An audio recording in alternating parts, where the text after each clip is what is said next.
Biggest question para sa kanila, and I don't know kung paano nila sasagutin.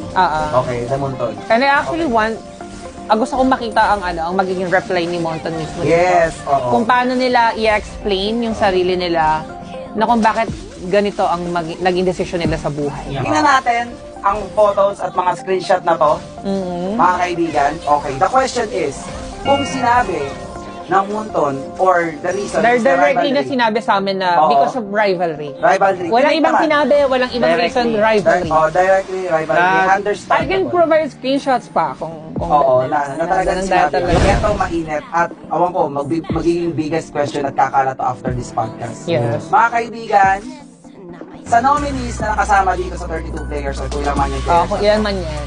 may isang nakapasok at nakita naman natin. May nakita si Wise na clip. Yes. Kwento mo, El. Ganito po kasi yan. Balak na po namin mag-podcast. Oo. Yun.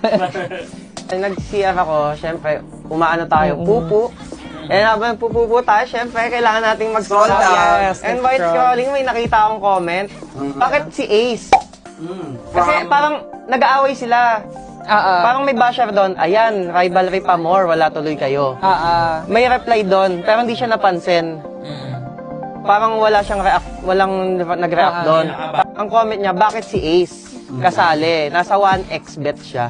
Yan. So, before we go there, sigunda lang natin na ang gusto lang natin, Fairness lang na, Yes, ano, hindi Yeah, kami hindi nag-reflect namin- para mandamay ng ibang tao. hindi namin gusto So, lang magdami namin- ng mga tao, ayaw namin... sumasagot lang kami sa ano. Sa issue. Kasi Yeah, sa issue. actually nakita ko Kasi din. ang punto sa amin, tatanggalin namin kayo sa mga lahat. Based sa screenshot na sinabi, I can provide the screenshot na dahil part kayo ng rivalry, elbow namin kayo sa lahat. Ayun na, yung pinakauna na the greatest players nominees. But then again, hindi namin meant na mangdamay ng iba. It just so happens na ang gusto lang Bakit? namin is, at gusto lang namin masagutan, bakit? Oo. At gusto lang namin fair. Knowing pa itong personality na to is, nung sinearch ko siya, si Ace nga. Sabi ko, Myanmar. siya, ang laki ng engagement niya. Mas malaki pa sa engagement na ano namin sa Facebook. And I'm actually shook din nung sinearch ko si Ace, yung Facebook page ni Ace. Ito yun guys, makita niyo si Ace ng Myanmar. So, syempre ako, in the first place, ayoko rin maniwala. Kasi kami nga, inevo ng dahil sa rivalry. So, for sure, i-expect mo na, wala na din iba siya. doon. Walang naging betting side doon, malinis. Kasi ni-review na yun. Ni-review na Tapos, natin. alam mo ba nakakagulat? Nung kinik ko yung M5 greatest players, alam mo si number 1 sa voting? Siya! Nung pumunta ako sa Facebook page ni Ace, lahat ng live stream niya, May UR. actually 2 May years ago overlay. na siya.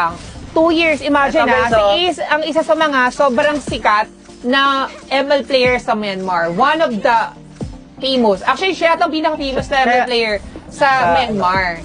And 2 years, upon checking dun sa mga live stream niya, sa mga page niya, 2 years ago na siyang nagpo-promote ng Si, 1xbet. Gusto lang Gusto namin lang namin malaman malaman kung na- bakit ganon. Nominado.